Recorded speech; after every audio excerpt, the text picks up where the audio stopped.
يلا بينا نعمل شوية دبابيس العظمة دي، شوية بقى سمسم. الشكل جنان والطعم ما اقولكوش، هسيبكوا تجربوه. انا المرة دي اكلتها مع رز، بس ممكن تتاكل مع اي حاجة. النهارده هنعمل اسرع غدوايه ممكن تاكلوها، ويلا بينا نخش في الموضوع على طول. عندي دبابيس فراخ منقوعه في خل بلسمي وليمون لمده نص ساعه. الدبابيس انا مخرمها بالشوكه. بعد كده هجيب عندي كيس حراري. ببدأ احط معلقة دقيق في قلب الكيس، وابدأ ان انا اعفر الكيس بالدقيق من جوه، وبعد كده ارمي الدقيق الزيادة. ده هيخلي الاكل ما يلزقش جوه. بعد كده هجيب الدبابيس اللي عندي،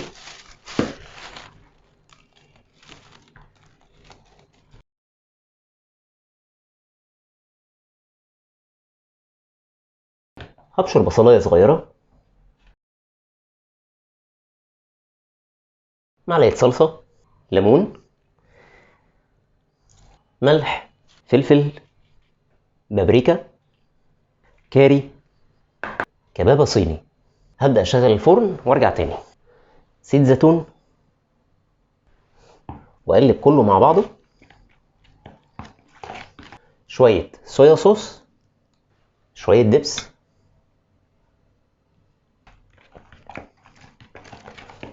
قلب بقى كله مع بعضه. واخيرا وليس اخيرا شويه سمسم.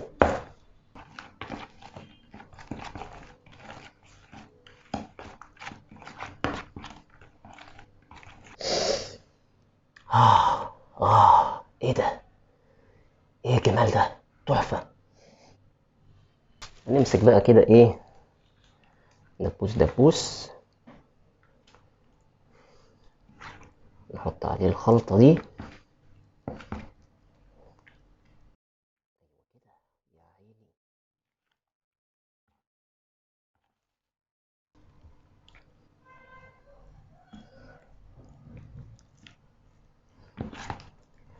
نحاول نحطه تحت الجلد كمان.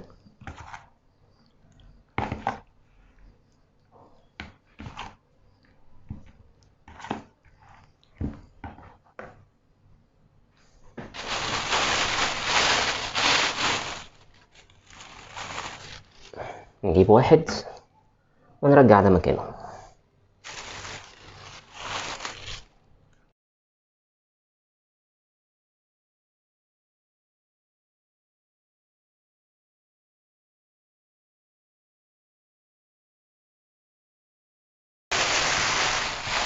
رصيناهم،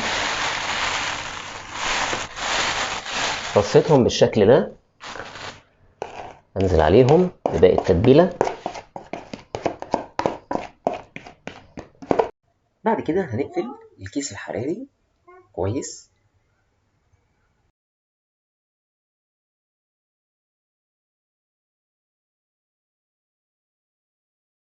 نجيب الصينيه بتاعتي ونحط فيها الكيس، بس ممكن نفتح منه كام فتحه كده.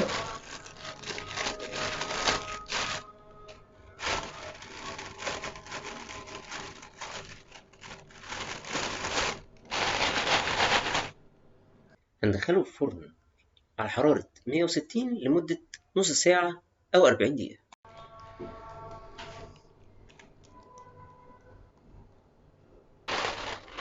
يلا بينا. انا شامم ريحه تحفه بصراحه، تحفه.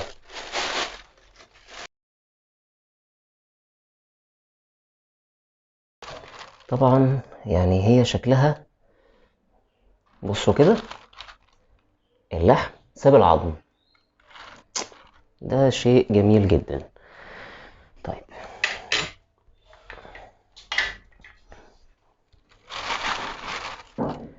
هنبدأ بقى ناخد من الصوص كده، ندهن، ندخلها على الشواية لمدة 5 دقايق أو 10 دقايق.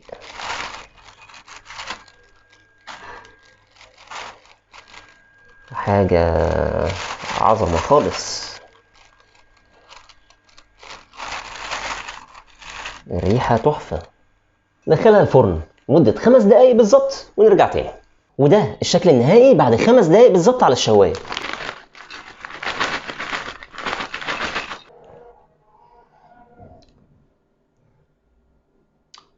بصوا حلاوه الحلاوه، حلاوه الحلاوه. بصوا بقى، انا يعني جت في دماغي الفكره دي، ممكن يعني تعجبكم.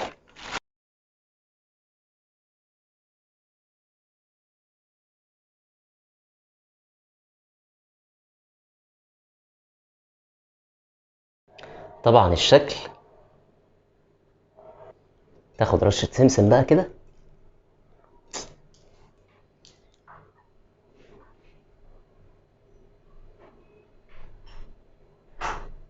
يلا بينا ندوق.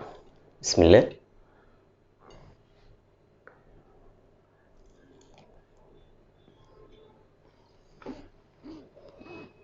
مم.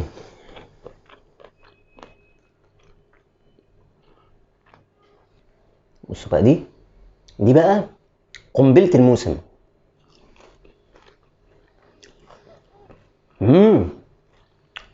ايه ده؟ ايه ده؟ لا لا لا لا لا. مم.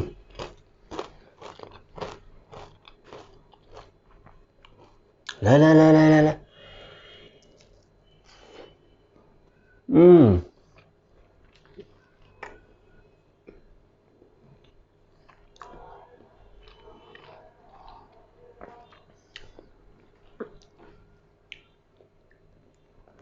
ملبن، ملبن، انتوا بتاكلوا ملبن، حاجة في منتهى الجمال. انصحكم تجربوها، وما تنسوش تعملوا لايك وشير وسبسكرايب عشان تشوفوا كل الفيديوهات الجديدة بتاعتنا